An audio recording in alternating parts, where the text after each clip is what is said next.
Bugun Toshkent shahrida mehnat bozori va xalqaro hamkorlik masalalariga bag'ishlangan forum bo'lib o'tmoqda. Yevropa O'zbekiston 2026 deb nomlangan bu forum o'zbekistonlik mutaxassislarni va yevropalik ish beruvchilarni orasidagi muhim ko'prik hisoblanadi. Ushbu forum Объединенные biznes-klubi assotsiatsiyasi tomonidan Bolgariya Respublikasining Toshkentdagi elchixonasi homiyligida Bolgariya O'zbekiston Savdo palatasi va O'zbekiston Respublikasi Vazirlar Mahkamasi huzuridagi migratsiya agentligi ko'magida tashkil etilmoqda.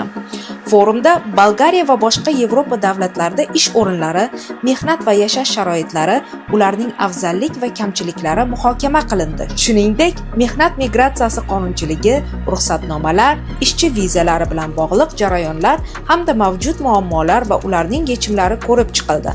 Bundan tashqari, Yevropada qonuniy ishlash va yashash, biznes yuritish imkoniyatlari, moliyalashtirish va bank kreditlari masalalariga ham alohida e'tibor qaratildi.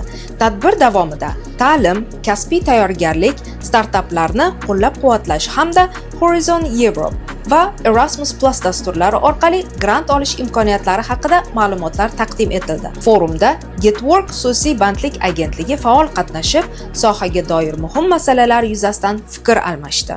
Bolgariya O'zbekiston savdo uyini ko'rgan forumi asosan O'zbekistonlik ishchilarni Bolgariyaga ishga joylash bo'yicha va eng qiziq tarafi 2000 dollar oylik bermoqchi Bolgariya. Menga yoqdi masalan.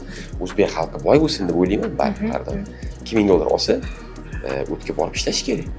Chunki Germaniyaga borsangiz ham o'tda почти 2-3 ming olasiz, lekin rasxodingiz juda katta edi. Arenda qimmat, to'lovlar qimmat. Bolgariya arzon davlat ekan. Yevropaga kirish darvozasi deb hisoblayman Bolgariya. Bunday forumlar yurtdoshlarimiz uchun yanada ko'proq imkoniyatlar eshigini ochadi degan umiddamiz.